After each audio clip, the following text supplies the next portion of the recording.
Oi gente, tudo bem? Eu sou a Saju e no vídeo de hoje a gente vai fazer uma coisa que eu nunca tinha feito antes.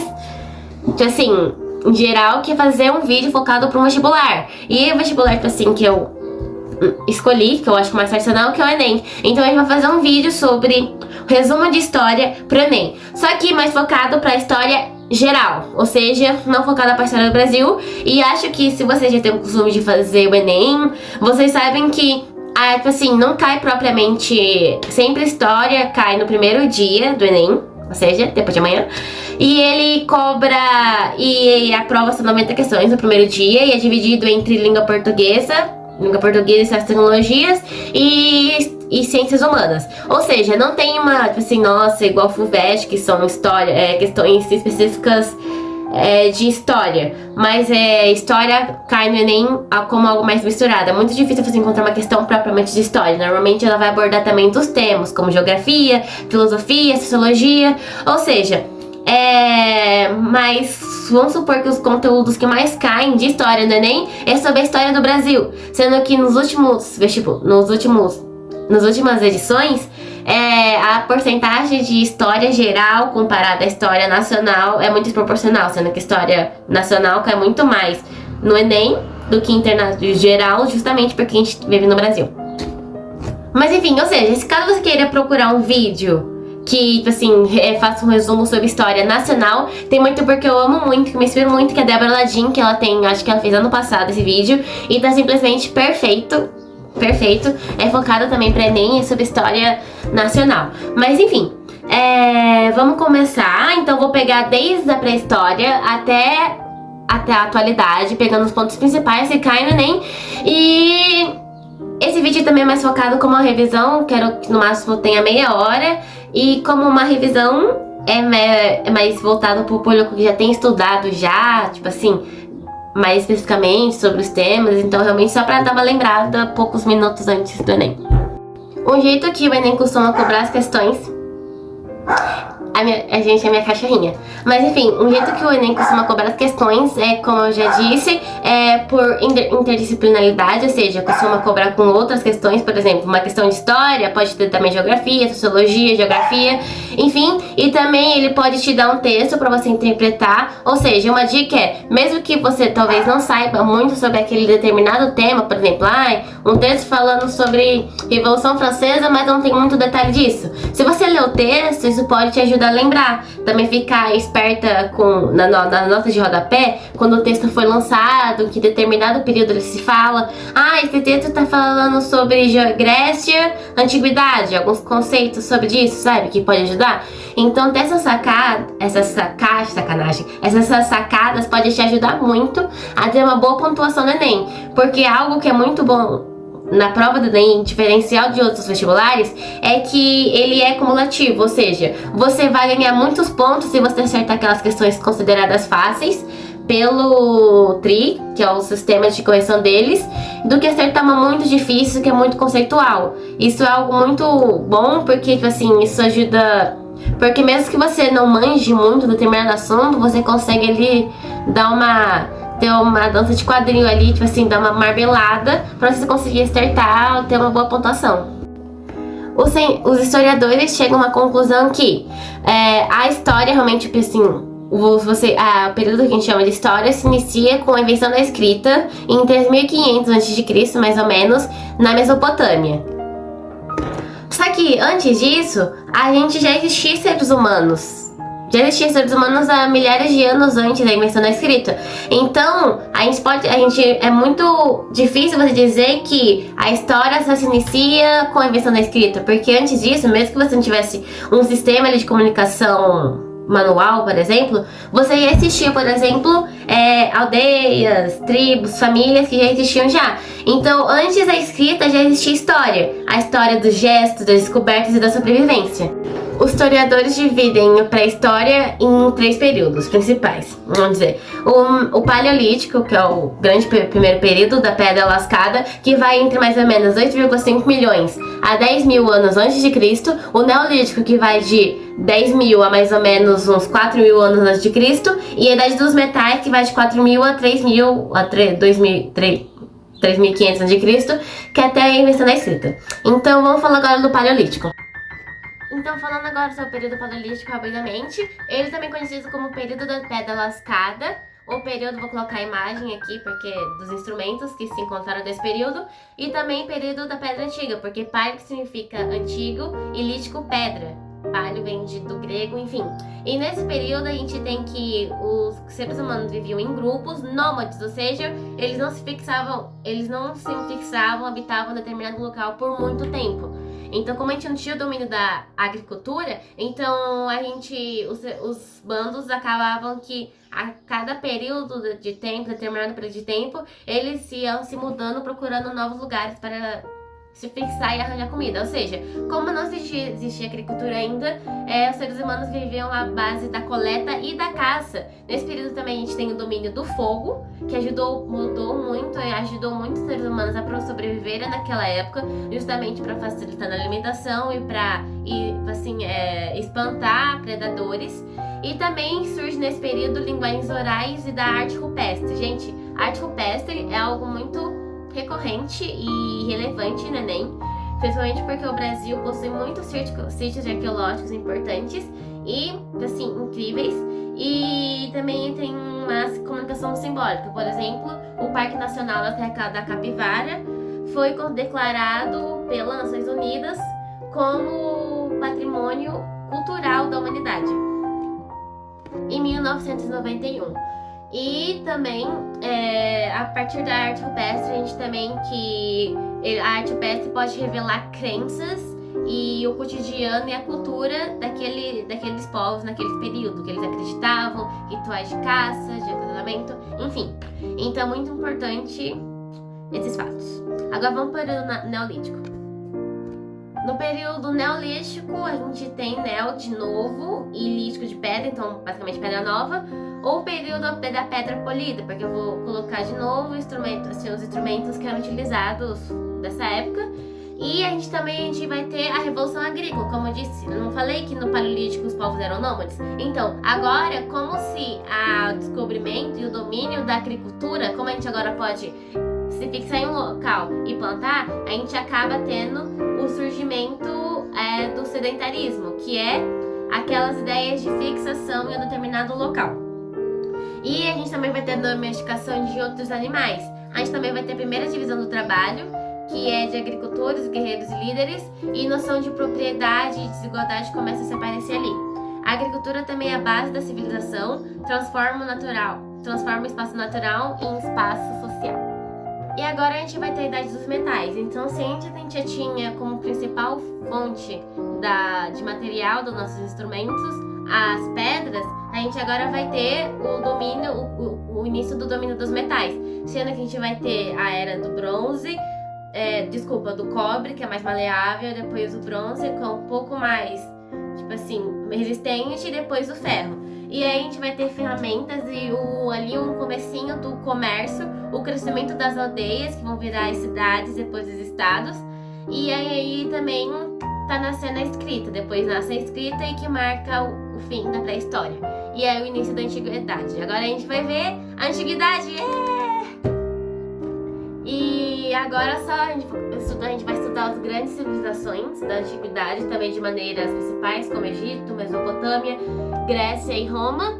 E só uma coisa que eu gostaria de declarar é que a maior parte das grandes civilizações da antiguidade surgiram perto de rios, de grandes rios, como o Rio Nilo, Tigres, Eufrates. Então a gente vai ter a presença significante das grandes civilizações perto dos rios, justamente porque perto dos rios a gente pode ter terras férteis, então agricultura, e sedentarismo, e aí o desenvolvimento da civilização, enfim.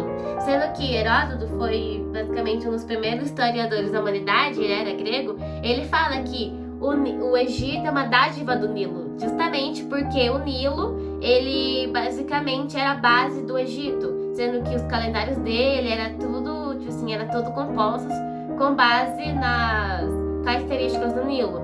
Se o rio tá cheio, se ele tá mais, normal, enfim. Então, algo muito importante é que os rios têm uma presença significante na história da humanidade, principalmente para essas primeiras civilizações. E falando realmente do Nilo, a gente pode ver que ele é uma sociedade teocrática, ou seja, o faraó é considerado um representante de Deus, assim, um Deus vivo, não representante de Deus, mas um Deus vivo. A economia era agrária, controlada pelo Estado, ou seja, a gente vai ter ali a servidão coletiva.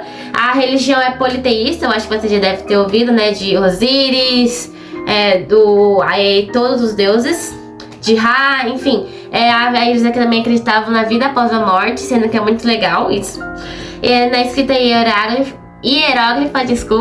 nas pirâmides, na engenharia, nas medicinas avançadas. E conexão com o Enem é que a centralização, algo legal é que era uma centralização política. Então, ao contrário, por exemplo, dos gregos, que a gente tinha várias cidades, estados, cada um com sistema de poder próprio, a gente vai ter que no Egito a gente vai ter um único sistema de poder focado na figura do faraó. E a relação entre religião e poder era muito grande. Na Mesopotâmia, a gente vai ter diferentes civilizações que vão surgir na Mesopotâmia, justamente porque era uma região muito disputada entre os grupos da época, né? Porque ficava entre dois rios muito relevantes, muito importantes, que eram o Tigres e o Eufrates. Só que ali, naquela basicamente pro Enem, uma revisão é que ali surgiu a primeira escrita, que é a escrita cuneiforme pelos sumérios. A gente vai ter as cidades-estados como Ur, Uruk e a Babilônia. A gente vai ter o Código de Hammurabi, que é um dos primeiros códigos jurídicos que já existiu, que é aquele bem famoso olho por olho, dente por dente. E as conquistas dos impérios sucessivos, como babilônios, assírios, persas. A gente vai ter e os temas decorrentes, conexão com o Enem, que a gente vai ter agora, é que a noção de justiça e desigualdade, que o código já distinguia as classes sociais. Um império que... Meu cabelo, tô despenteado. Enfim, um império que não cai tanto assim no Enem, mas eu acho que possui grande importância para a história mundial, principalmente para as grandes navegações, vai ser utilizado o Império Chinês, justamente porque nele vão ser a China Antiga, que vai ser ali que eles vão inventar a pólvora, que vai ser utilizada nas armas de fogo, a bússola, que vai ser muito utilizado, imprescindível para as grandes navegações, e o papel, que é muito também utilizado para gravar tudo, enfim, se tratem. Agora a minha parte preferida da antiguidade, que é Grécia e Roma, principalmente, e das polis gregas e tais, e também é muito importante para o Enem, principalmente nos conceitos na parte de filosofia e nos conceitos jurídicos, como sobre o direito romano, essa ideia de igualdade, de república, de cidadania, enfim, vamos lá, para Roma, antes, que é Grécia Antiga. Falando agora sobre os gregos, a gente vai ter, como eu havia dito, por exemplo, no Império, no Egito, no Império dos Macedônicos, em que a maioria das civilizações era um poder centralizado, a gente vai ter agora um poder descentralizado, ou seja, cada cidade grega vai ser independente, vai ter seu próprio sistema de poder. As principais cidades gregas vão ter Atenas e Esparta. Em Atenas a gente vai ter o surgimento da democracia, em Esparta vai ser uma cidade que vai focar muito mais na militarização do pessoal ali, sendo que eles eram efêmeros guerreiros, e focando muito agora uma parte muito importante da democracia ateniense, né, porque é muito importante para a nossa própria cultura ocidental, é que na democracia ateniense era que todos os cidadãos tinham direito, por exemplo, de isonomia, que era o direito, todos os cidadãos eram iguais perante a lei.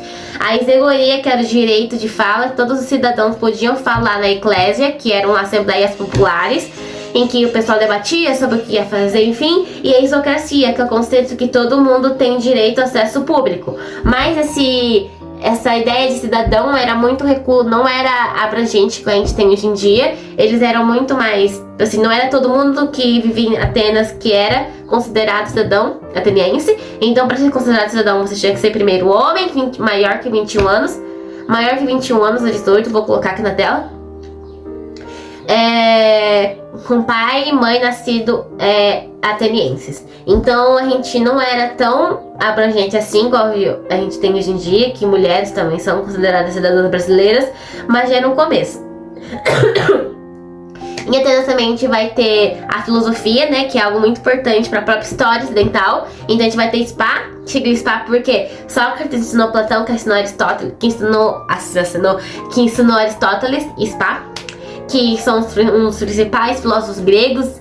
Mas a gente também não vai ter só esses três, né? A gente vai ter também outros, como os pré-socráticos, os sofistas, os helenistas, enfim. Só que os principais que a gente vê na história são esses. Aí depois você vai ver mais em outras, em filosofia.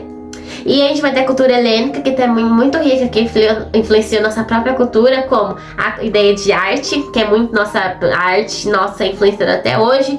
Como a gente vai ter o classicismo depois, que vai abranger literatura, a arte, o neoclassicismo, enfim. A gente também vai ter o teatro com a tragédia e a comédia, aquelas duas carinhas. E a mitologia também, que é muito rica, que tá no inventário até hoje, por meio de filmes, HQs, enfim. E a gente também vai ter guerras, como as guerras médicas contra os persas e as guerras do Peloponeso, que é entre as próprias cidades gregas. E depois a gente vai ter o grande império, não vai ser império grego, né?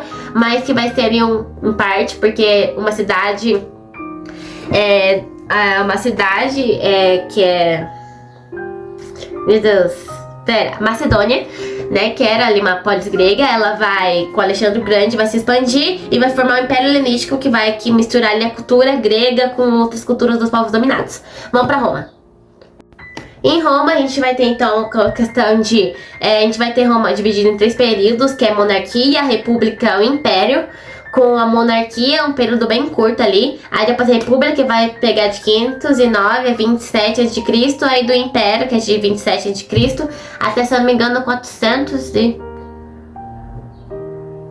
alguma coisa, até o século V depois de Cristo. E a gente vai ter o direito romano, que é as bases das leis modernas.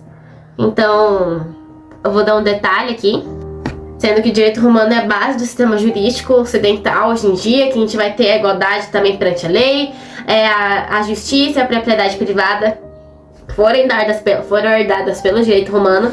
A gente também vai ter o cristianismo ali, que vai começar a ser perseguido, depois vai ser oficializado como religião oficial do Estado. E depois a gente vai ter que o império vai acabar se expandir tanto que ele vai entrar em crise, tanto crises internas como externas.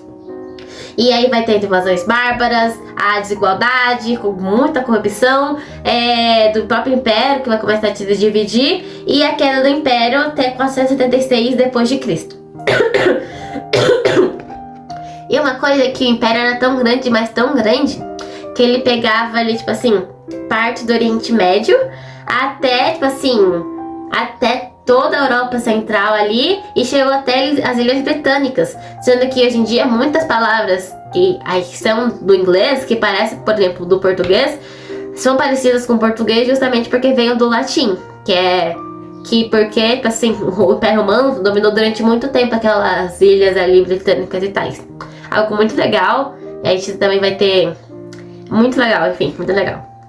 E algo que o Enem foca muito do Império é a cidadania romana, como eu disse, direito romano, implícito. A escravidão, que é muito diferente que a gente viu, por exemplo, no período da modernidade, em que o escravo ele era tratado como o objeto.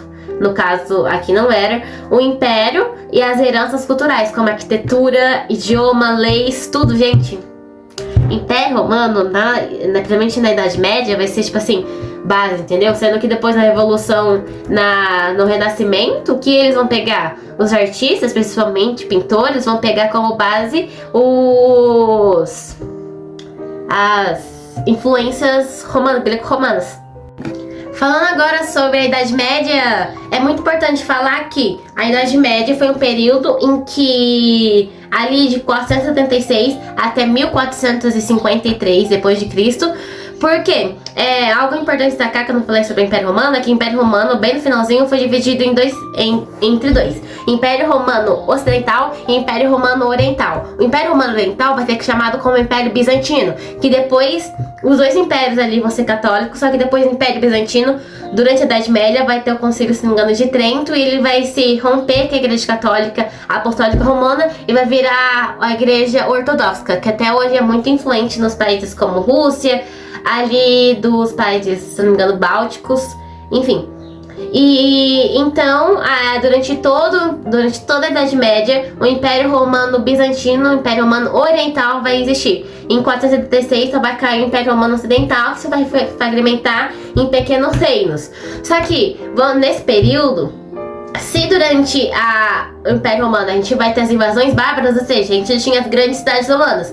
Só que com as invasões bárbaras, os romanos foram fugindo e voltando pros campos. Então a gente vai ter como que fala? O êxodo urbano, ao contrário, né? Que é algo muito comum, o êxodo rural. A gente agora vai ter o êxodo urbano. Então, durante a Idade Média, a principal fonte, a economia era baseada na agricultura, na agrária. Então, e era suficiente. Por quê?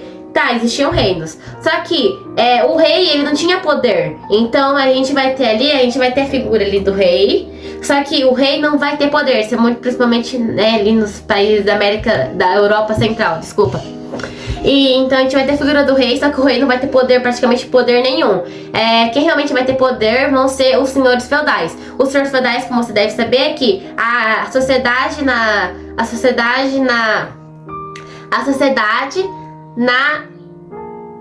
no feudalismo era dividida em basicamente 3 classes sociais: os laboratores, aqueles que trabalham, os servos; os belatores, aqueles que guerreiam; os nobres; e os oratores, aqueles que oram, que era o clero.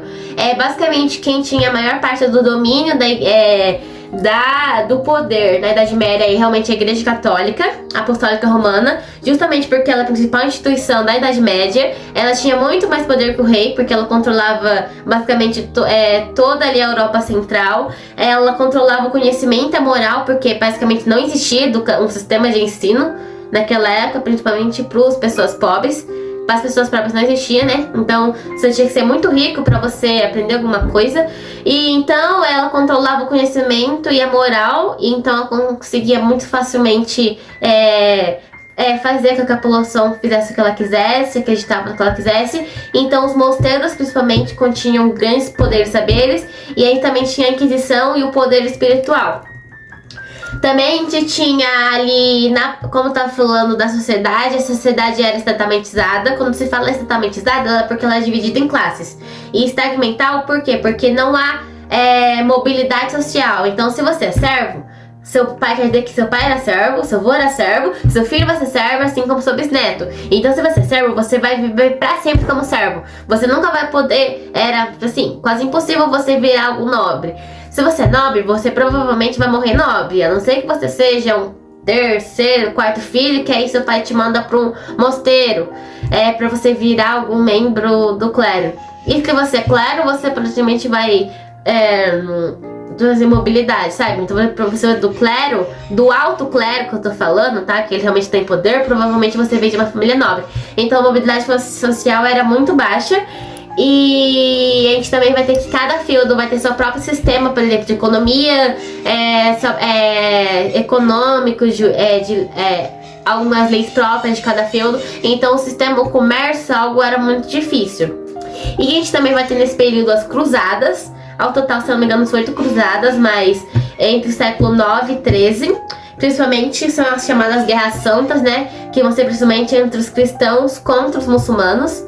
Que nesse período, né, o islamismo vai começar a surgir. E essa ideia, assim como o cristianismo, de expandir a religião e também fazer outras pessoas se converterem para essa religião, vai fazer com que surja o império, que é o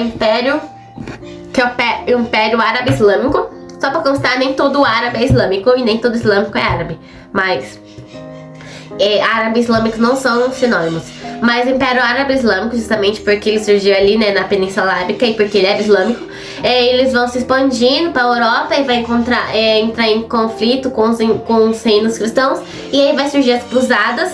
E nesse período a gente vai ter a conquista, né, expedições para reconquistar Jerusalém. Jerusalém, acho que é uma coisa muito importante para falar, que Jerusalém é uma cidade santa, considerada santa por 3 religiões monoteístas: o islamismo, o cristianismo e o judaísmo. Então, até hoje é considerada uma cidade muito importante para essas 3 religiões.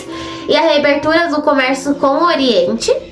E também o florescimento da burguesia, porque quando os burgueses eram comerciantes que viviam entre os feudos. Mas essas expedições, eles aproveitavam para ir buscar, comprar coisa mais, assim, comprar coisas da Índia, por exemplo, e ao mesmo tempo ali comercializar com outros. Então, a gente teve o fortalecimento da burguesia. Nesse período, mais ou menos, a gente também vai ter no século 13, 14, o renascimento comercial e urbano. Reaparece o reaparecimento do comércio, das cidades, sendo que os burgueses, eles moravam nas cidades, e as cidades chamavam burgos. Os burgos, então, quem morava nos burgos eram comerciantes, aí que veio os termos burgueses. A gente vai ter freiras, bancos, comércios, e ali o começo do capitalismo. E ali o feudo vai começar a ruir, toda essa ideia de estratificação, de viver só do feudo, de rural e tais. E a gente vai ter o começo da Idade Moderna. Meu Deus. A Idade Moderna, então, meu período favorito da história, gente. Meu período que eu amo demais. Ela vai começar com a queda do... historicamente, tipo assim, a data é 1453. Com a queda de Constantinopla, lembra do Império Bizantino, Império Romano Oriental. E assim vai ser, vamos supor que seja a data oficial da Idade Moderna. Só que essas ideias da Idade Moderna começaram mais ou menos no Renascimento. Então tem alguns séculos aí, esses ideais modernos. Então a gente agora vai ser o homem como centro de tudo. Sendo que a gente vai ter, por exemplo, no Renascimento, o antropocentrismo, que é o homem no centro de tudo. A gente vai ter, por exemplo, a queda de algumas teorias, por exemplo, o teocentrismo, que é Deus, centro de tudo. Então a gente vai ter, por exemplo, a queda por exemplo, que a Terra é o centro de tudo. E a gente vai ter agora o heliocentrismo, que não é a Terra, é o Sol o centro de tudo. A gente vai ter importantes cientistas como o Galileu, Copérnico e Kepler. E a gente também vai ter grandes artistas, as 4 tartarugas ninja, né? Michelangelo. Vamos lá, Leonardo, Michelangelo, Donatello e Rafael. Então a gente vai ter também artistas, né? E normalmente os artistas nesse período, eles estudavam tudo. Então Leonardo, ele era, claro, pintor, mas ele também era escultor, ele era botânico, ele era construtor, engenheiro. Então, a gente também vai ter, além da artístico, né? A gente também vai ter científico, renascimento científico, o renascimento comercial, o renascimento das cidades. A gente vai ter o humanismo, a valorização do ser humano e o messianato, em que burgueses e a Igreja Católica vão começar a financiar estudos científicos e também desenvolvimento cultural e artístico. Estudos científicos nem tanto, mas cultural e artístico sim. Então, com isso, a gente entra agora na Idade Moderna, com ali, né, o Renascimento. E na Idade Moderna, as principais, a gente vai ter...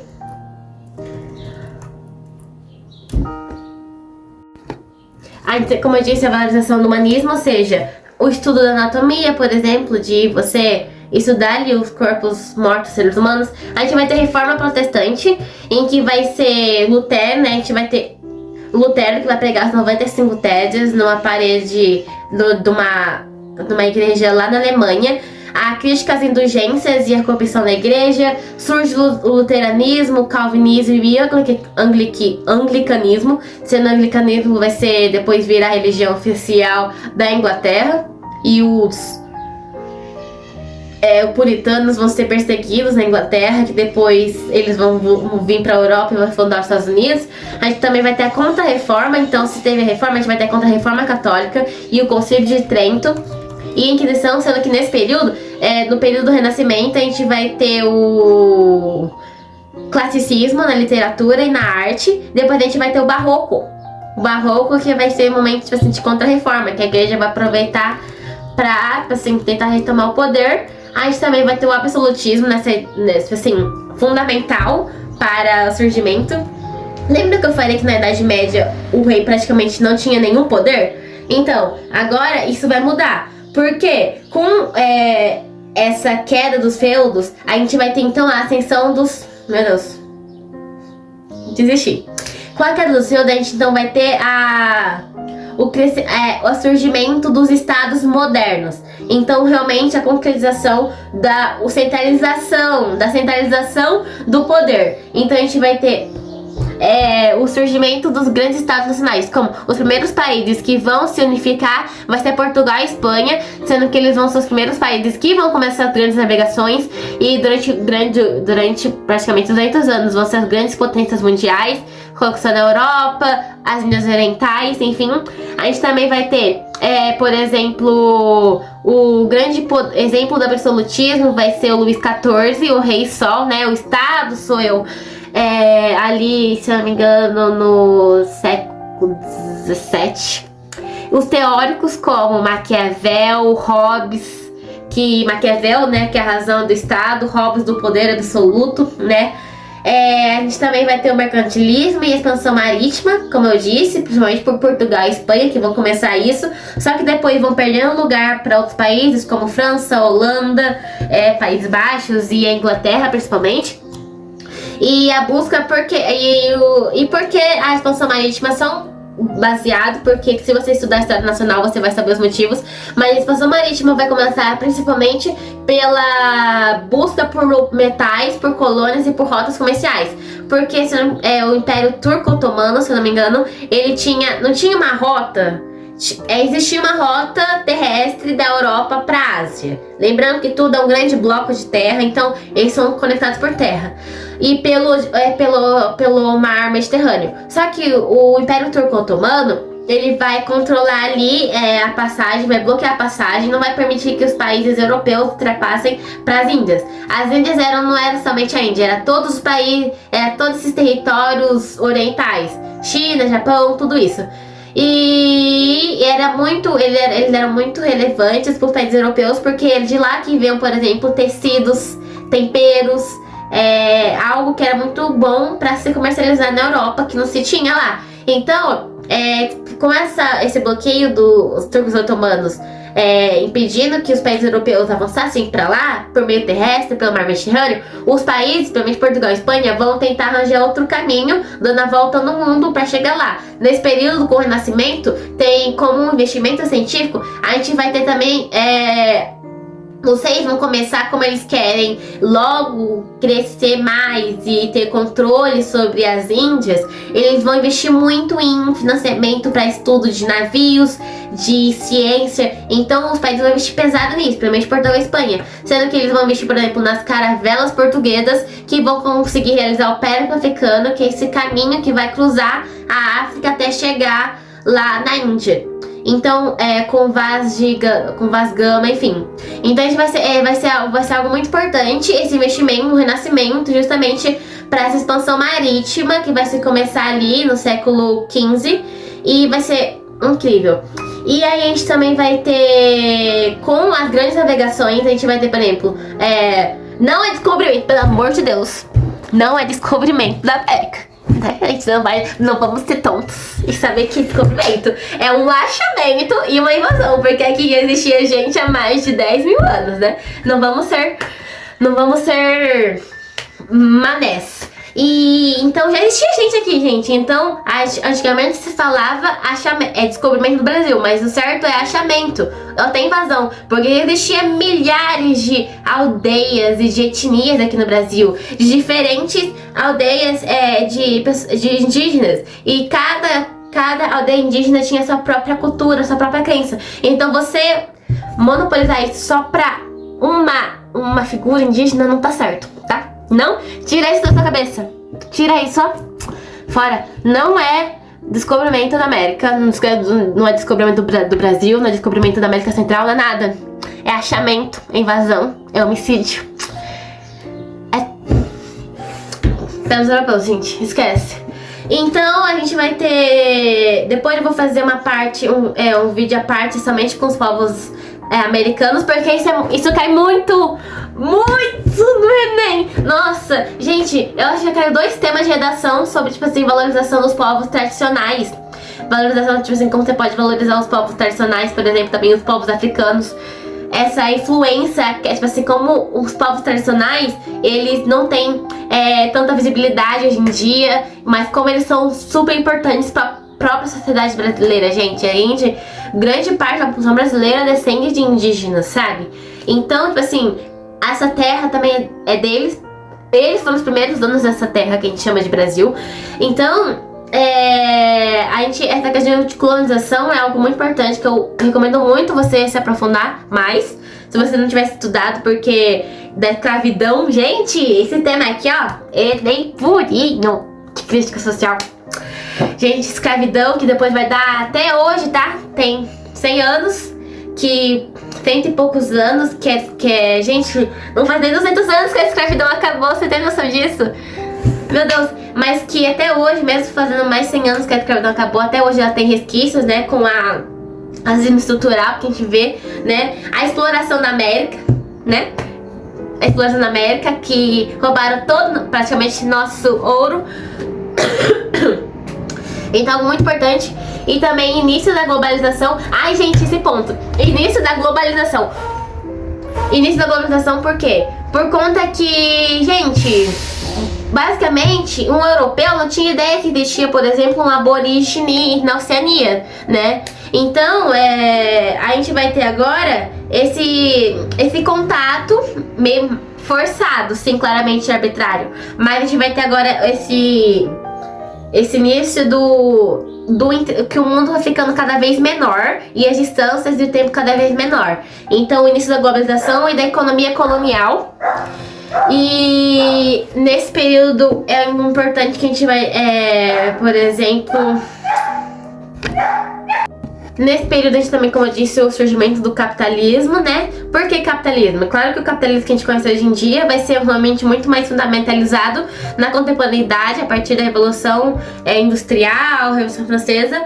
Só que a gente também vai ter que o início do mercantilismo. O mercantilismo é o acúmulo de metais, que é uma forma de acumular capital. Então, o início ali do capitalismo e...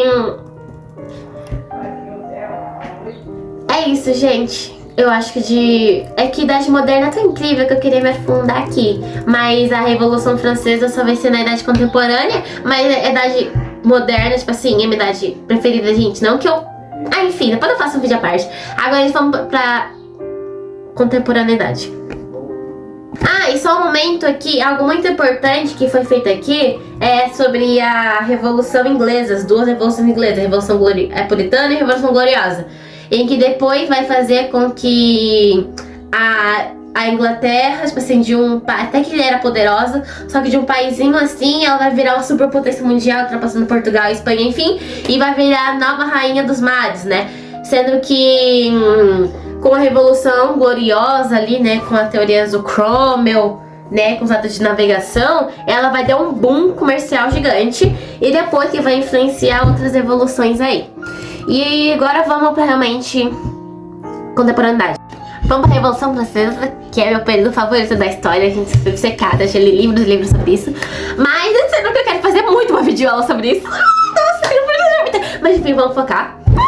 Mas a Revolução Francesa, para os historiadores, é considerada desde 1789 até 1799, mais ou menos, porque os eventos característicos dela, com os jacobinos, né, depois girondinos, depois jacobinos de novo, girondinos, jacobinos, girondinos de novo, até Napoleão, e depois em 1799 Napoleão assume, e depois vira ela napoleônica, sendo que eu tenho vídeo no canal, tá? Eu não sei deixar nos cards, vou tentar deixar aqui, mas caso você não ache, é só você ir nos meus álbuns que você vai achar vídeo. Aliás, a aula tá sensacional, tá? De era napoleônica e de revolução e de industrializações também tem vídeo aula, tá? Caso você queira se aprofundar e não tiver tão manjando dessas maneiras. E se for lá, já deixa o like. Aliás, se inscreve no canal e deixa o like, porque esse vídeo dá muito trabalho. Mas na Revolução Francesa tem gente que fala que a Revolução Francesa foi de 1789 até 1814, que foi quando Napoleão, infelizmente, foi de arrasta pra cima. Não foi de arrasta pra cima nesse ano, né? Mas, tipo assim, ele perdeu o poder. Mas, basicamente, os principais pontos da Revolução Francesa é o fim do absolutismo. É claro que na Inglaterra, o absolutismo tinha acabado 100 anos antes, né? Esse poder total absoluto do rei. Só que, tendo que absolutismo é o poder, todo o poder das mãos do rei. Só que na Inglaterra, você tinha acabado do absolutismo, mas não a monarquia. Porque a monarquia ainda existia. É claro que a monarquia é parlamentarista, sendo que ela existe até hoje. O rei é figura, o rei existe, mas não manda em nada. O rei reina, mas do parlamento que governa. Acho que vocês já devem ter ouvido isso. Aliás, vai beber água. Mas na Inglaterra, a gente, tipo assim, a monarquia ainda existia, entendeu? Então, mas na França, tipo assim, sendo que na Inglaterra, o Carlos I, ele foi de arrasa também, ele foi morto. Mas na França, isso tomou um nível proporcional gigantesco. Porque basicamente todo mundo da família real, assim, adulto, morreu e foi de arrasta pra cima. Sendo que o Luís XVI morreu, a Maria Antonieta morreu e tipo assim... Gente, foi uma meleca atrás da outra, tá? Quero muito fazer uma videoaula sobre isso, vou fazer nas férias, aliás. E o antigo regime. O antigo regime vai ser aquele conhecido que vai predominar na modernidade, que é o rei absolutista, não vai predominar na modernidade também, mas que a gente também vai ter a presença da Igreja Católica, muito forte, da Igreja Católica, ou da Igreja, da religião. De regime a gente também vai ter a nobreza, né? Então, mesmo depois do Renascimento, com o fim do feudalismo, a nobreza ainda, o rei ainda, a maior parte dos reinos manteram ainda sua nobreza. Sendo que na França, a nobreza tava com tudo, gente. A nobreza tava com tudo. A Rússia vai até, a nobreza vai até o século XX, gente, tipo assim, com poder, sabe? Então, esse antigo regime, tipo assim, que a gente conhece clássico, do poder todo na mão do rei, aí tem a Igreja Católica também que tem grande influência da nobreza, vai de arrasta pra cima, e a burguesia agora tem o poder. As 10 luministas, como liberté, igualité e fraternité. Gente, tô manjando muito no francês, fala sério. Mas liberdade, igualdade, fraternidade. E sendo que a gente vai ter lá a Declaração Universal dos Direitos Humanos dos Homens, a Declaração Universal dos Direitos dos Homens. Só que é interessante que a gente teve essa declaração que era voltada unificamente só para os homens. Só que eu acho que um ano depois vai ter uma francesa incrível que vai fazer a Declaração Universal dos Direitos das Mulheres. Sim, ela fez isso, e só que depois ela foi morta. Mas tipo assim, gente, ela divou muito pra época, gente, 1700 e pouco. E a gente também vai ter a queda da Bastilha, da Bastilha, que tipo assim, representa essa queda do regime. A gente também, sendo que a queda da Bastilha vai ser em 1789, o início da República e Napoleão. Aí a gente vai ter Revolução Industrial, eu vou passar bem por cima porque eu tenho vídeo aula sobre isso. A gente vai ter as 4 revoluções industriais. A primeira revolução industrial vai começar nos 1700 e pouco, século XVIII, na Inglaterra. Então a gente vai ter as máquinas e as fábricas, o surgimento ali das máquinas e das fábricas, principalmente do carvão mineral. A principal fonte energética vai ser o carvão mineral. A gente vai ter... Nossa, entrou um cílio no meu olho. Do carvão mineral. A gente vai ter também o surgimento, acho que, da máquina a vapor. Enfim, a gente vai ter o processo a primeira revolução só foi na Inglaterra. A primeira revolução industrial só foi na Inglaterra. Então, quem dominou quem dominou o mundo na contemporaneidade até o século XX ali, mais ou menos metade do século XX, foi a Inglaterra. Então vai começar e a gente vai ter uma grande urbanização. Então lembra que eu falei do renascimento ali comercial, o surgimento da burguesia e das cidades? Então, a gente agora vai ter uma grande mais urbanização ainda, porque a gente vai ter o surgimento de uma nova classe social, que vão ser os operários, que vão trabalhar por os burgueses, aí que entra o conflito dos burgueses com os proletariados. Os proletários vão ser os trabalhadores, os operários, e o capitalismo industrial. Que depois a gente vai ter a segunda revolução industrial no século XIX, que também vai ser tipo assim meio... Aí que a segunda revolução industrial vai se expandir. Então agora a França vai entrar, a Alemanha vai entrar, os Países Baixos vão entrar, os Estados Unidos e o Japão. Basicamente esses países. Acho que a Itália, eu se não me engano, entra um pouquinho. E nesse quesito a gente vai ter, por exemplo, o surgimento da eletricidade, do aço, e a principal fonte energética vai ser o petróleo. Então, do carvão mineral, que era só na Inglaterra, a gente agora vai ter o petróleo. E também algo muito Então a gente vai ter o início do trabalho, como a gente conhece mais ou menos hoje em dia, a alimentação e as transformações sociais. No século XIX, a gente vai ter, por exemplo, o imperialismo europeu na África e na Ásia. Se lembrando que durante nessa idade de contemporaneidade, a gente com os ideais iluministas, a gente não fala sobre o iluminismo. O iluminismo vai ser durante o século XVIII, ou seja, 1700 e pouco. Então ele vai ter ali na modernidade. O iluminismo ele vai pregar ali a razão. O século XVIII conhecido como século das luzes, porque ele vai pregar justamente essa ideia da razão como luz da humanidade, né? Um movimento intelectual, também filosófico, que vai criticar o absolutismo e o teocentrismo e defender a razão, a liberdade e os direitos individuais. Então esses ideais iluministas vão influenciar muitos dos países americanos, que vão começar, os países americanos vão começar a fazer revoluções para se tornarem independentes dos países europeus. O primeiro país independente vai ser os Estados Unidos, muito influenciado pela Revolução Francesa, por isso que ela é tão importante, porque não foi um movimento ali que aconteceu só na França ou só na Europa. Ele influenciou praticamente todo mundo, principalmente a América, sendo que muitos reinos em volta da França começaram a temer que suas populações também fizessem isso, entendeu? A mesma coisa que aconteceu na França. Então, os Estados Unidos, depois o Haiti, depois a gente vai ter os países ali dominados pela América, pela Espanha, depois a gente vai ter o Brasil. Então, a Europa vai perder suas colônias na América.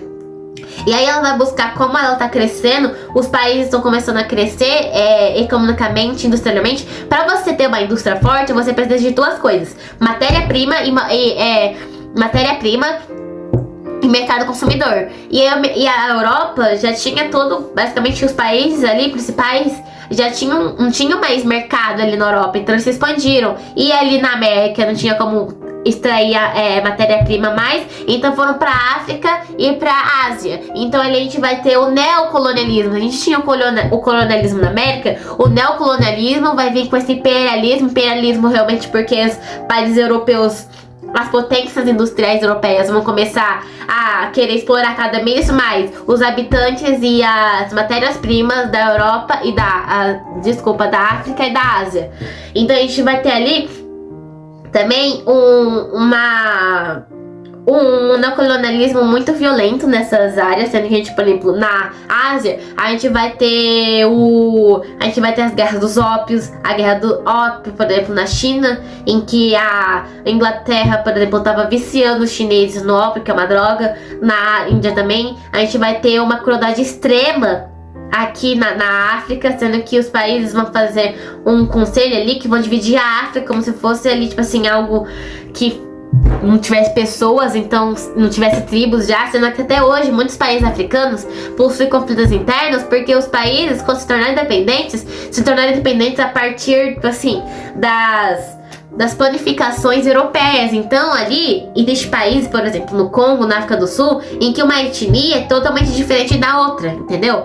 Uma aldeia é totalmente diferente da outra. Então aí eles vão brigar e vão causar crises internas nos países africanos que duram até hoje. Por isso que muitos países sofrem até hoje. A gente vai ter a unificação muito importante, gente, da Itália e da Alemanha.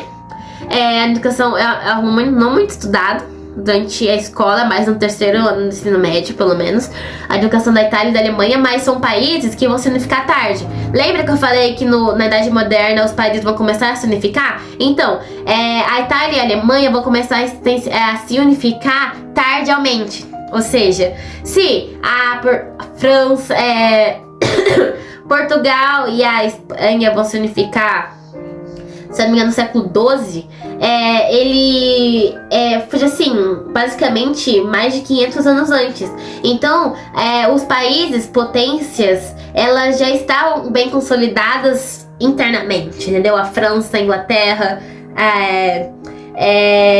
só que a Itália e a Alemanha eram reinos pequenos, sendo que a Alemanha antes era chamada de Prússia. A Prússia era um grande reino, e aí depois, além da Prússia, tinha outros reinos menores. E a Itália também tinha algumas cidades-estados e tinha também alguns reinos menores. Aí nessas unificações vão ter grandes figuras, por exemplo, Bistock, Stock, na Alemanha, né, que vai ser o general, que ele vai ser um dos principais, que vai unificar a Alemanha ali. E vai ter ali na Itália também um movimento de unificação italiana muito forte, né? Que vão até suprir os estados papais, que nessa época também existiam os estados papais ali da Igreja Católica, que vão assentar também na Itália, que depois com Mussolini vão ser divididos e vão se tornar independentes até hoje, depois de surgir, por exemplo, o Vaticano.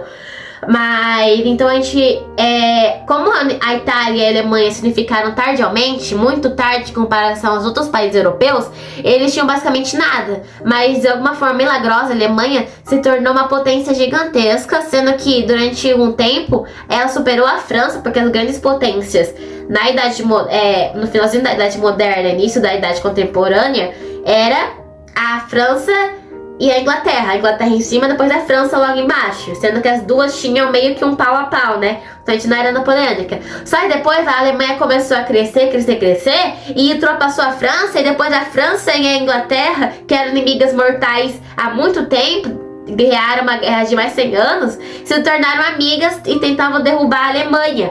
E, tipo assim, então a Alemanha se tornou uma potência muito rápido e, tipo assim, e ela conseguiu, por se tornar muito poderosa, ela conseguiu colônias. Só que a Itália, ela também se tornou uma potência, só que ela conseguiu poucas colônias, quase nenhuma, sendo que na Primeira Guerra Mundial, ela entra na Primeira Guerra Mundial, justamente porque ela quer mais colônia. A França tinha prometido, se não me engano, a Etiópia pra Itália, porque a Itália queria mais colônias. Então a gente vai ter a unificação tardia da Itália e da Alemanha. Gente, tá acabando, tá? Então, continuando. Então a gente também vai ter ideologias que vão surgir, gente. Algo muito importante. Ideologias como polêmicas que, tipo assim, que vão realmente vão causar as guerras que a gente conhece no século XX, né? Que vão ser o liberalismo, por exemplo, o socialismo, o nacionalismo, né? O ultranacionalismo, tipo assim, ultranacionalismo e o ufanismo, que vai dar origem depois, assim, exacerbado, que vai dar origem ao fascismo e ao nazismo. Polêmico. Vamos bem rápido por eles. Vamos lá. Então a gente vai ter o liberalismo, o pai do liberalismo econômico, que vai ser Adam Smith.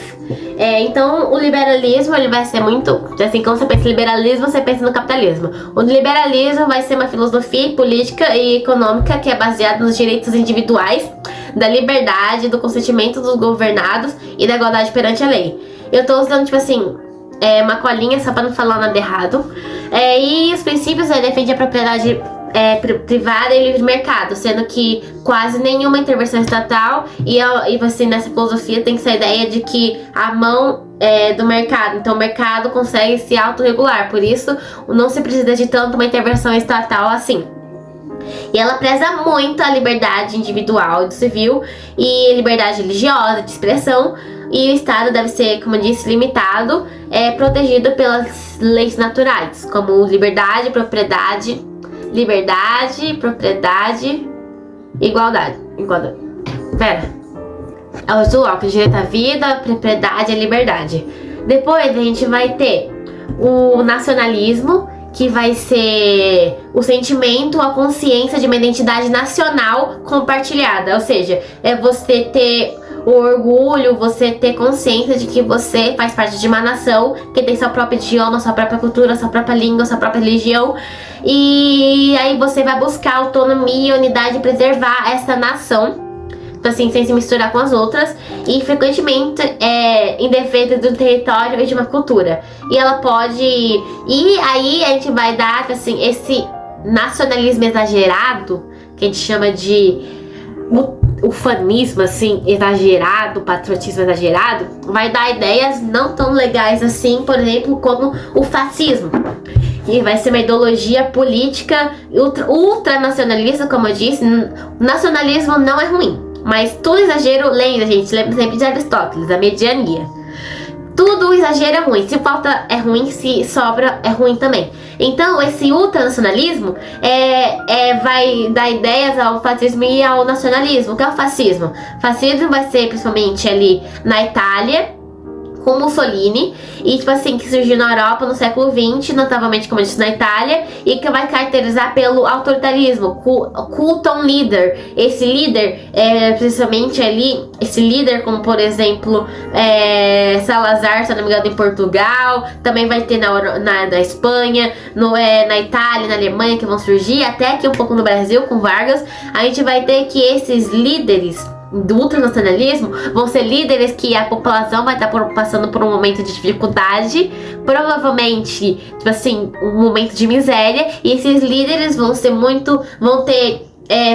populistas, né? Não somente populistas, nem todo líder populista ele é fascista, mas eles vão ter esse papo, eles vão ser bom com a galera. Normalmente eles vão ser conhecidos como pai dos pobres, porque eles vão ter esse bom papo e vão ter um bom discurso, vão conseguir motivar as pessoas a acreditarem que nosso país, ele sofreu muito na mão dos estrangeiros, ele deve ser grandioso nossa vez, me sigam, tipo assim, acreditem em mim, me tornem seus líderes, a gente vai fazer o nosso país ser grande novamente. É a mesma história que aconteceu na Alemanha e na Itália. A gente vai ver por que eles surgiram. Mas o fascismo, então, ele vai ser caracterizado por esse extremo autoritarismo, sendo que a gente vai ter, por exemplo, o Grande Irmão, feito pelo... Ai meu Deus, como não? É o criador do Revolução dos Bichos. Vou deixar o nome dele aqui, né? No Grande Irmão ele vai fazer isso, assim, que é uma sociedade sendo que é muito bom como repertório pra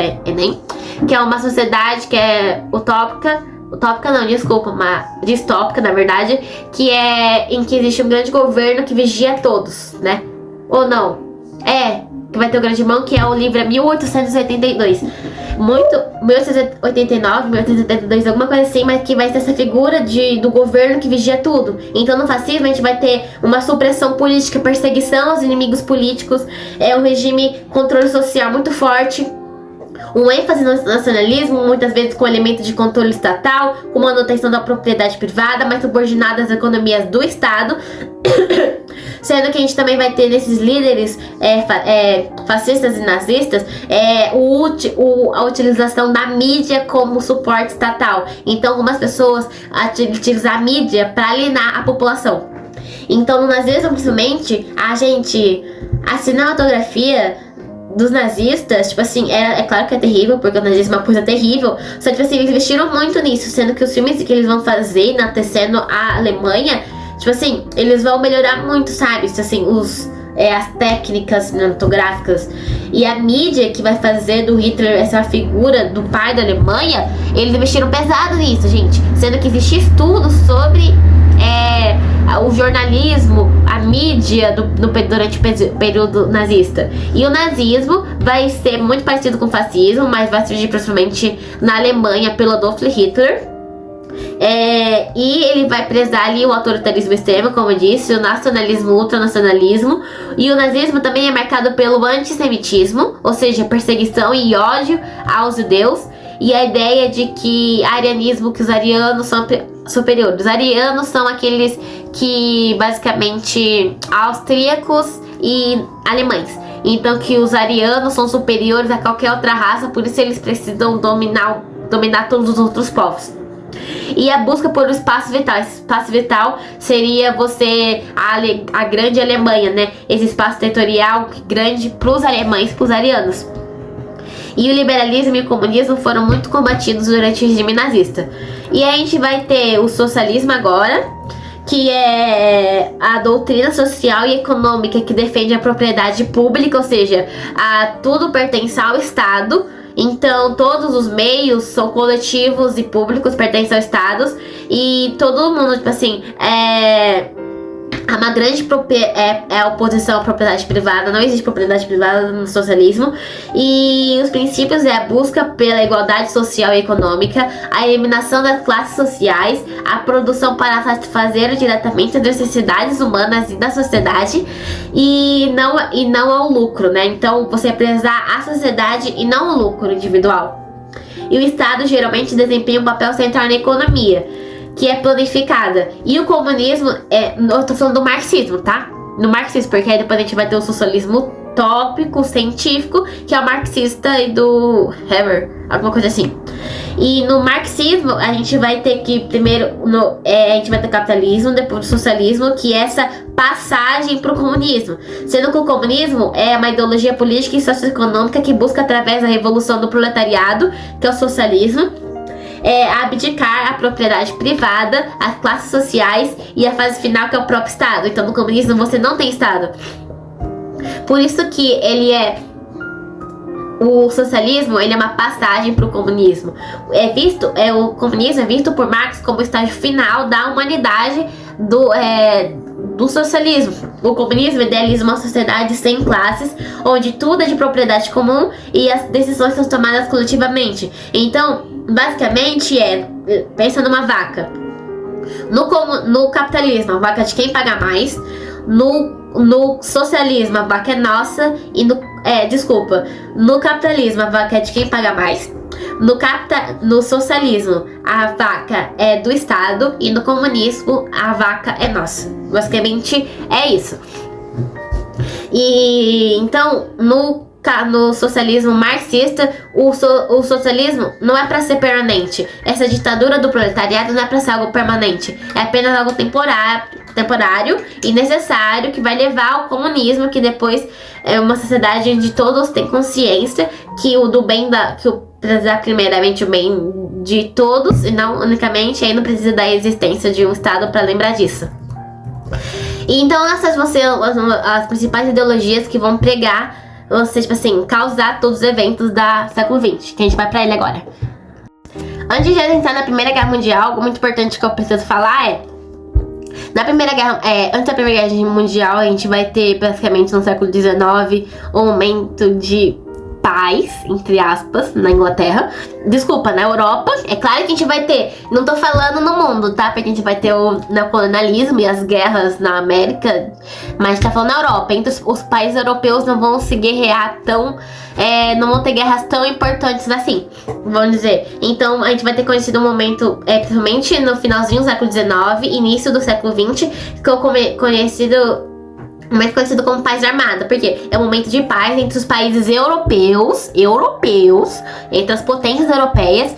Só que nesse período, meio que assim, eu sou a Inglaterra, eu tô sentindo ali, né, que a Alemanha tá se preparando militarmente, né, então eu também vou me preparar, mesmo que ela não esteja assim, eu vou me preparar, porque caso aconteça alguma coisa, eu tô preparada e ela não. Então é um momento de grande militarização. Então os países, mesmo que em paz, vão começar a se militarizar, porque a gente também vai ter surgimento de outras ideologias, como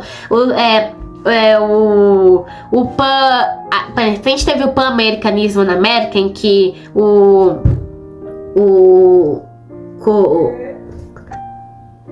que a gente vai ter que os americanos, tipo assim, algumas ideias, esqueci o nome dele, mas que ele vai propor, o americano que vai propor a união dos países latinos. A gente vai ter, por exemplo, o pan-eslavismo, que é a união dos povos eslavos, a união dos povos arianos, por exemplo, a união dos arianos, eu não sei se teve, acho que pouco depois, a união dos o pan-eslavismo, o pan-arianismo.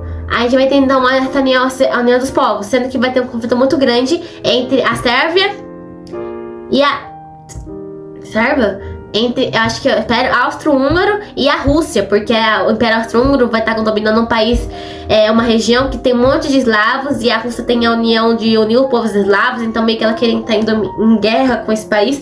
Enfim, aí então a gente vai ter esses períodos em que uns países vão ter essas rixas ideológicas, principalmente, presta atenção, e o surgimento de grandes alianças, das tríplices alianças. Então a gente vai ter a Tríplice Entente. A gente vai ter o surgimento da Tríplice Aliança, que vai ser a Alemanha, o Império Austro-Húngaro e a Itália. A Itália estava ali em busca principalmente de... nesse período não existia nesse período fascismo e nazismo, tá? A Alemanha ainda era dominada por um rei, igual a Itália, mas eram unificadas. E ao mesmo tempo que existia a Tríplice Aliança, a Inglaterra pensou, nossa, a Alemanha ali, ó, fez uma aliança, quer saber? Eu também vou fazer uma aliança com meus amiguinhos, né? Então lembra que eu falei que durante basicamente toda a Idade Média, toda Idade Moderna a França e a Inglaterra eram amigas, então agora elas vão virar amiguinhas, até hoje são amiguinhas. E então elas vão virar Triplo Entente, sendo que Entente é aliança em francês. E aí na Triplo Entente a gente vai ter a França, o Reino Unido e a Rússia. A Rússia era amiga deles.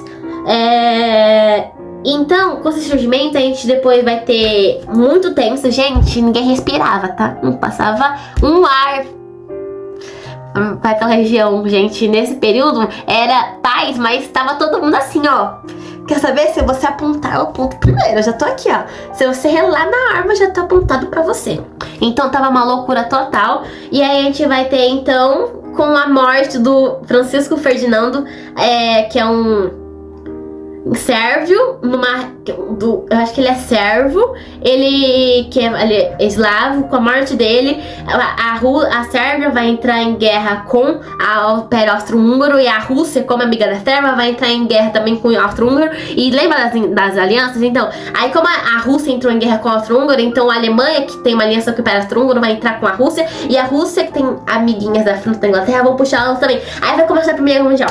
Aí vai ter até a Primeira Guerra Mundial, que vai ser uma rivalidade e imperialismo. A gente vai ter as faixas, a gente vai ter a guerra de movimento, a guerra de trincheiras. Vai ser ano que, se você vê trincheiras nessa prova, sinto muito dizer, mas sinto muito não, mas é a Primeira Guerra Mundial, porque teve guerra de trincheiras, de todo mundo ficar parado e não avançar durante mais de 3 anos na Primeira Guerra Mundial, que vai ser entre 1914 e 1918, sendo que nesse período a gente vai ter na Rússia, lembra que eu falei que a Rússia faz parte da Triplo Entente? Então, durante muito tempo a Rússia, se a servidão já tinha acabado há muito tempo nos países como a Alemanha, França, a servidão ainda era muito frequente na Rússia.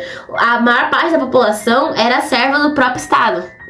Então a gente vai ter, por exemplo, a população já era, antes da guerra, já passava necessidade, já era miserável. Depois da guerra, a gente vai ter, tipo assim, que com a guerra, gente, só piora, só dá gasto. Ninguém ganha em guerra. Então a população vai se tornar ainda mais miserável. E aí a gente vai ter, por exemplo, pensadores que vão se alinhar à ideologia do marxismo, né? O marxismo vai surgir no século XIX. E aí, que essas ideias vão se espalhar pela Rússia e vai acontecer a Revolução Russa. A Revolução Russa teve 2 fases, em fevereiro, se não me engano, em fevereiro e em outubro. E aí, tipo assim, isso vai... aí na Revolução vai ser a primeira Revolução Socialista da história. E aí depois disso, a Rússia vai virar a União Soviética, a União das Repúblicas Soviéticas, né? Que várias repúblicas vão se juntar para virar o RSS. União da República Socialista Soviéticas. Aí depois a gente vai ter que, tipo assim, ela vai ser incrível. Então a partir de 1918, a partir de 1917, para ser mais exato, a gente vai ter então a República da União, a URSS, então a União Soviética, e depois vai participar da Segunda Guerra Mundial e depois da Guerra Fria. E depois então a gente vai ter, depois da Primeira Guerra Mundial, a gente vai ter a França e a Inglaterra vão ganhar. E aí, depois disso, a Triplo Entente vai ganhar e a Alemanha vai sair detonada, miserável. Lembra que eu falei que quando tem um período de miséria, é muito fácil as pessoas acreditarem em alguém que promete que vai, de algum jeito, vai tornar o país bom? Então, isso que aconteceu na Alemanha e na Itália. Então, entre a Primeira Guerra e a Segunda Guerra Mundial, a Itália e a Alemanha se tornaram países miseráveis, pobres, tipo assim, a população é miserável. Então, era muito fácil a população acreditar em um papinho legal, tipo assim, que alguém ia tornar o país legal, entendeu? Então, eles acreditaram nessas líderes, que era Mussolini e Hitler, e aí o fascismo e o nazismo se tornaram seus ápices. Aí da República de Weimar, a Alemanha, depois da Primeira Guerra Mundial, acabou com a monarquia, virou uma república. Aí depois disso, ela virou a Alemanha, tipo assim, Quarto Reich. E depois, na Itália também, a gente teve o Mussolini no poder, com o fascismo. Então agora, Mussolini, Hitler queria meio expandir essa união, queria expandir o nazismo, né? A Alemanha, e também como forma de vingança, vingar também a Alemanha contra os países da Tríplice Aliança, provavelmente a Inglaterra e a França. Então ele invadiu a Polônia, aí com isso ele declarou guerra agora para a Inglaterra e para a França. Aí ele depois, então, na Segunda Guerra Mundial, a gente vai ter... Enquanto isso, os Estados Unidos, depois da Revolução Americana, da Independência Americana, a gente vai ter que os Estados Unidos vai se tornar uma grande potência industrial. Ele vai começar a prezar ali no liberalismo, né? E no republicanismo, né, dele. E depois, então, ele vai começar a se industrializar cada vez mais. E no período entre guerras, como a Inglaterra estava totalmente arrasada, as indústrias, principalmente a Inglaterra, porque eles estavam focando, eles não tinham mais dinheiro para produzir tanto assim, os Estados Unidos deu um boom e começou a vender para todo mundo. Então, quem agora é uma grande potência também era os Estados Unidos.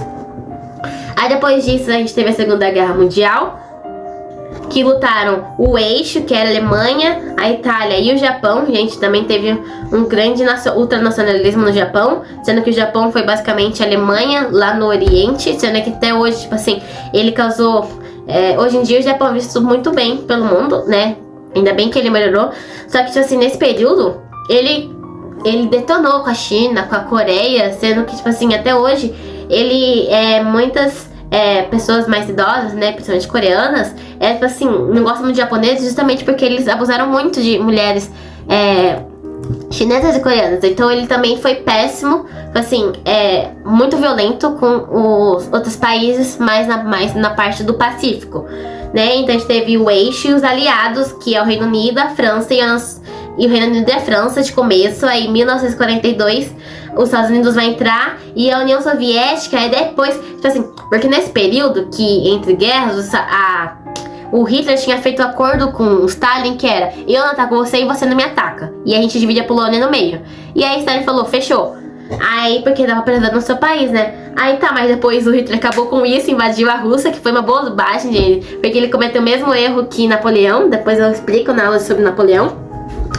E, enfim, mas aí no final, a Rússia, o eixo perdeu, né? Porque aí os russos chegaram, a Rússia e os Estados Unidos, né? Ali, né? Estavam na Europa ajudando. E eles chegaram e acabaram, assim, chegaram lá, Hitler já tinha se matado, enfim. Então acabou a Segunda Guerra Mundial. E aí depois disso a Alemanha foi dividida em duas. Basicamente o mundo, como basicamente os países fortes que sobreviveram bem à Segunda Guerra Mundial foi os Estados Unidos e a Rússia, eles dividiram então e eram totalmente ao contrário, né? Porque a Rússia predominava a propriedade pública e os Estados Unidos propriedade privada e capitalismo. Então eles dividiram o mundo em duas partes. A gente então teve a divisão da Alemanha pelo Muro de Berlim e da Alemanha e da capital da Alemanha, que é Berlim, e também praticamente a divisão do mundo, que é o Punho de Ferro, Cortina de Ferro. E aí então a gente vai na Guerra Fria. Então a Guerra Fria basicamente começa em 1945 também. Em 1945, que é quando a Segunda Guerra Mundial acaba, ela vai desde 1939 até 1945, a gente tem o fim a gente tem a criação da ONU. Então a ONU vai ser criada nessa data. Mas é importante falar que antes disso a gente teve a criação de outra instituição, mas que não deu certo, internacional, para tentar também evitar paz. Não deu certo, teve a Segunda Guerra Mundial e agora tem a ONU. E ela não tem dado muito certo. Mas enfim, deixa abaixo. Beleza. E depois disso, então a gente tem a Guerra Fria, que vai desde 45 até 91, com a queda da URSS, mas é oficial, mas a queda simbólica da URSS em 89, com a queda do Muro de Berlim. E na Guerra Fria, os principais... Por que Guerra Fria? Primeiro, Guerra Fria porque não foi um conflito direto entre os países, foi um conflito indireto. Então, a Rússia e a União Soviética e os Estados Unidos brigaram indiretamente. Era capitalismo contra o socialismo, era o Ocidente contra o Oriente. Então, por exemplo, a União e os Estados Unidos e a União Soviética se enfrentaram em pequenos conflitos, como, por exemplo, na Guerra das Coreias, na guerra, se não me engano, do Vietnã. Então, nessas pequenas guerras, o momento que o mundo parou foi na questão de Cuba, dos mísseis, né? Que foi, acho que em 62, em que a União Soviética tinha implantada a Cuba, teve a Revolução Cubana também, a Revolução Socialista Cubana, em que teve apoio da União Soviética, porque lembra, os Estados Unidos queria buscar cada vez mais países para ser capitalistas e a União Soviética queria buscar cada vez mais países para ser socialista. Então, os Estados Unidos queriam um país ali no Oriente que pudesse ser capitalista, que nesse caso foi o Japão, sendo que o Japão é uma das maiores potências capitalistas do mundo, e a União Soviética não queria, mas pela pressão dos Estados Unidos, ela foi ali e ajudou Cuba a realizar a sua revolução, e aí Cuba deixou ela implantar ali uma base ali militar, e aí tipo assim, o mundo quase que entrou em uma terceira guerra mundial, só que seria horrível porque agora tanto os Estados Unidos quanto os soviéticos tinham a questão das bombas atômicas. E o mundo teria acabado, e se tiver, sendo que até hoje a gente não tem uma grande guerra, porque se um país, uma potência entrar com outra, o mundo acaba. E aí então a gente teve essa guerra, a corrida espacial também. Corrida espacial em que a União Soviética e os Estados Unidos foi uma forma dos Estados Unidos e a União Soviética guerrearem entre si, vamos dizer assim, que é quem vai alcançar o espaço primeiro, quem vai conquistar mais coisas no espaço. Quem mandou a primeira coisa pro espaço foi a União Soviética, mas quem mandou o primeiro ser humano foi... quem mandou o primeiro ser humano pro espaço foi a União Soviética, mas quem mandou o primeiro ser humano pra Lua, pousou em algum corpo espacial, foi os Estados Unidos. Então, e como a União Soviética, no finalzinho, se eu não me engano, o Yuri Gagarin, que ele era da União Soviética, foi pro espaço em 60 e pouco, e os Estados Unidos conseguindo chegar na Lua, deixa eu ver, o Yuri Gagarin foi o primeiro homem a ir pro espaço em 61, e o homem chegou na Lua em 69, e a primeira pessoa americana a chegar na Lua. Então foi um conflito tipo assim, entre as duas potências mundiais, né? Entre os dois polos, o mundo se dividiu em dois polos, polo socialista e capitalista. Ou você era capitalista ou socialista, sendo que depois disso, tipo assim, sendo que isso foi um dos motivos da gente ter tanta ditadura aqui na América, sabia? Entre os países latinos, tipo assim, dos Estados Unidos ter medo de algum país também, depois de Cuba virar socialista, ele financiou muitos, tipo assim, partidos de direita, mesmo que eles fossem ditatoriais, entendeu? Que não é certo. E aí depois teve a descolonização da África e da Ásia, sendo que teve país que só se tornou independente na década de 60, que é absurdo. A gente também teve revoluções sociais e tecnológicas, sendo que até hoje a corrida espacial, ela foi uma forma de demonstração de poder entre a União Soviética e os Estados Unidos, só que ela também serviu para a gente, tipo assim, pro surgimento de aparelhos que a gente usa no cotidiano, pro desenvolvimento tecnológico, tá? Então, seu celular, hoje em dia, ele pode ser mais potente do que um supercomputador, que eles utilizavam na NASA, por exemplo, na década de 50. Então a gente tem esse ultra desenvolvimento tecnológico nessa época, e ali o começo ali da quarta revolução industrial, né? Que agora a quarta revolução industrial, a gente tem assim, o foco mais na tecnologia, na informação, que agora não tem tanto produto materializado. Então o produto hoje em dia não é mais material, é mais a informação. O que mais custa hoje em dia é a informação. E a gente agora vai pro século XXI. E depois teve a queda da União Soviética, depois assim, teve ali os Richa ali, aí teve a queda da União Soviética. Caso você queira ver, eu vou fazer um vídeo sobre isso, mas assim, caso você queira ver, tem vídeos de professores excelentes também. A Débora Ladin, se não me engano, também tem. E com a Guerra Fria nasce um novo mundo também, que é globalizado, conectado e desigual. Mas, gente, é um mundo tão conectado que, tipo assim, praticamente não tem tempo, gente. Hoje em dia, a gente tem uma globalização extrema, com integração econômica, cultural e tecnológica. A gente tem internet, comunicação em massa e o consumo global. E os desafios atuais que a gente precisa resolver é a desigualdade, o crise ambiental, como por exemplo, que é extrema, que é o aquecimento global, que aliás, muito provável cair no Enem de novo esse ano. Assim, top 3 temas para cair amanhã na prova de humanas: aquecimento global, somente em biologia também. Regionais, conflitos regionais, populismo E avanço da... Gente, avanço da IA, da tecnologia, da comunicação em massa. A gente também... E as... isso assim, e os direitos humanos. Gente, direito humano, DUDH. As COP. As COP, gente, COP esse ano, eu acho que nem não vai cair tanto COP assim. Talvez tenha, mas, gente, pra cair entre vestibulares, principalmente VUNESP, FUVEST, assim, ó. Você que vai fazer FAMEMA, fica ligado na COP, tá? Fica ligado porque a VUNESP gosta de pegar tema atual, principalmente pra redação. Fica ligado. FAMERP também. E dica final pra Enem. Primeiro, se hidrate de novo. Se hidrate hoje e na hora da prova. Eu tô gripada, vocês podem ver, porque eu tô falando anasalado. Mas como eu disse, basicamente, tudo que a gente viu é consequência, causa e consequência. Ai, então por que a China há 2000 anos criou a bússola, mas que influenciou diretamente na Idade Antiga, na época das grandes navegações, que influenciou na colonização, que influenciou nas guerras de conquista, que influenciou na escravidão, que influenciou hoje em dia no Brasil. Entendeu? Tipo assim, tá tudo conectado. Então, o Enem, ele não quer que você foque somente em data. Claro, tem data que é refutável, né? Tem data, por exemplo, Revolução Francesa, Primeira e Segunda Guerra Mundial, fim da, por exemplo, da Guerra Fria. Então, assim, Brasil, algumas datas importantes do Brasil, nascimento do Brasil, entendeu? Tem coisas, tipo assim, que são óbvias. Mas ele não quer, tipo assim, porque a Idade Antiga acabou em 476 depois de Cristo. Ele não quer isso de você.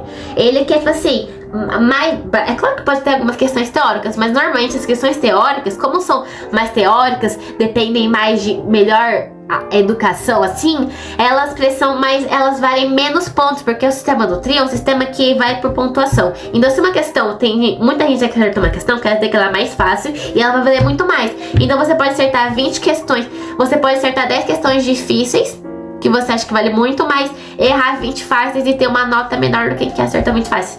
Então, faz a que você dê certo. Faz a que você sabe, entendeu? Essa é a questão. Se você sabe, quer dizer que provavelmente ela vai valer muito ponto. E conectar a história com atualidades. Tipo assim, porque, entendeu? Tipo assim, ter principalmente em redação, você usar fatos históricos como repertório, gente. Perfeito. Porque não tem uma coisa que não aconteceu hoje em dia que não tenha um pacto histórico. Literalmente, porque a história hoje em dia, a história não é só estudar o passado. História é estudar o presente, história é o futuro. Então, tipo assim, isso da história, tipo assim, tem gente que fala, tipo assim, não vamos focar tanto assim no nazismo, porque senão pode influenciar hoje em dia. Mas o interessante é você estudar o nazismo justamente pra você não cometer ele de novo, entendeu? Você ter ideia e você lembrar do que as coisas terríveis que ele fez, entendeu? Então, revisar alguns pontos de história em geral é a Revolução Francesa, industrialização, que vai acabar em globalização e guerras mundiais. E, gente, Revolução Francesa, aqui, ó. Tipo assim, e o direito romano, e, tipo assim, essas ideias atenienses de democracia. E outra coisa, foca em história do Brasil. Esse aqui é só um resumo geral, mas história do Brasil é o que mais cai, principalmente, tipo assim, que vai... Gente, colonização, da escravidão, de valorização dos povos tradicionais. Gente, povos tradicionais, não falei? Eu vou mandar um textinho, eu vou pedir. Provavelmente eu vou mandar esse vídeo só pra minha sala de aula, mas eu vou... gente, eu quero fazer, não sei se vai dar tempo pra fazer. Depois eu acho que vou fazer, eu acho que eu vou mandar um textinho, tipo assim, pra colocar, porque povos tradicionais... Gente, povos tradicionais são muito ricos. E eu vou recomendar um vídeo do Nostalgia, canal Nostalgia, que ele fala sobre os povos tradicionais. Ele fala também dos astecas. Incrível o vídeo deles. Pesquise sobre os povos tradicionais. Ele tem um vídeo incrível que fala sobre os povos tradicionais. Ele postou esse ano, se não me engano. E também leia a questão sobre, como eu disse no começo do vídeo, sobre o Enem ama contexto histórico. Então, a primeira coisa que você faz no vídeo, no texto, procura uma data. Assim, antes de ler a questão, procura alguma data. Aí você, assim, e lê o rodapé. Só pra você ter uma ideia, tipo, você vai começar... 20, xx, blá, blá, blá. Então, pra ter uma ideia, esse texto tá falando de alguma coisa relacionada ao século XX. Entendeu? Então, tem essas ideias. Uma dica em questão de língua portuguesa primeiro leia o comando da questão que a questão pede pra depois você ler o texto. Porque às vezes, no comando da questão, ela tá pedindo, tipo assim, o que essa palavra ali se refere? O que isso tá falando, entendeu? Ele não pede tanta interpretação. As questões de interpretação do Enem, elas podem, depende muito, vai de ano em ano. Mas é isso, gente. Eu acho que eu dei meu máximo aqui. Só mostrando minha camisa de Senhor dos Anéis. E ali minha coleção ali atrás dos... Oh, meu Deus. Ali, ó. Minha coleção do Tolkien. Maravilhoso. Recomendo muito Senhor dos Anéis. Mas é isso, gente. Beijo pra vocês. E de novo, se hidratem. Relaxem na hora da prova, porque muitas vezes o que atrapalha é o nervosismo. Então, tentem ficar... Assim, vai com calma. Se você estudou, se esforçou, não tem por que você ficar ansioso, sabe? Então vá com calma, relaxe. Uma coisa que eu, pelo menos que eu acredito, é que assim, que tudo tem uma determinada hora. Então, às vezes, por exemplo, não deu certo esse ano, não quer dizer que eu não me preparei, que eu sou um fracasso. Uma coisa que eu aprendi principalmente com a minha mãe e com Deus. É tipo assim, que eu não estudei esse assim que eu não me esforcei, não quer dizer que eu não tô preparado, que eu sou um fracasso na vida. Só quer dizer que às vezes eu não tenho propósito, assim, desculpa, que eu não me preparei corretamente, que não foi o suficiente. Quer dizer que às vezes aquele momento não é pra mim, que tem coisas melhores pra mim reservadas. Eu acredito, muitas vezes, pelo menos, que pra mim, quando alguma coisa não dá certo, eu acredito que nos planos de Deus, sabe? Que Ele tem planos melhores pra mim. Então, eu acho que independente do que você acredita, eu acho que tudo tem o tempo certo pras coisas, sabe? Então, vá com calma. Se você estudou, se dedicou, vá relaxado, sabe? E não pensa que é o fim do mundo se não der certo. Claro que eu tô torcendo pra que dê certo, mas, tipo assim, infelizmente, caso não dê, não pense que é o fim do mundo. Você sempre pode tentar de novo, sabe? Então nunca desistir dos seus sonhos. Pelo menos minha mãe é uma inspiração muito grande pra mim, porque ela nunca desistiu dos sonhos dela. Ela fez faculdade com 37 anos, ela terminou a enfermagem com 42. Então, ela começou com 38, terminou com 42. Não, começou com 37, terminou com 42. Então ela sempre mostrou que nunca é tarde demais pra começar nada. E ela, assim, sempre foi o sonho dela terminar uma graduação. Então, e hoje ela é muito bem de vida e tais. Então, como experiência própria, nunca é tarde demais. E, assim, independente do tamanho dos seus sonhos, nunca desista dele. Sempre lute muito pra isso, porque a única que pode determinar se você consegue uma coisa ou não durante a sua vida é você mesmo. Então, beijo pra você e até o próximo vídeo. E relaxe corretamente, sabe? Vai relaxado.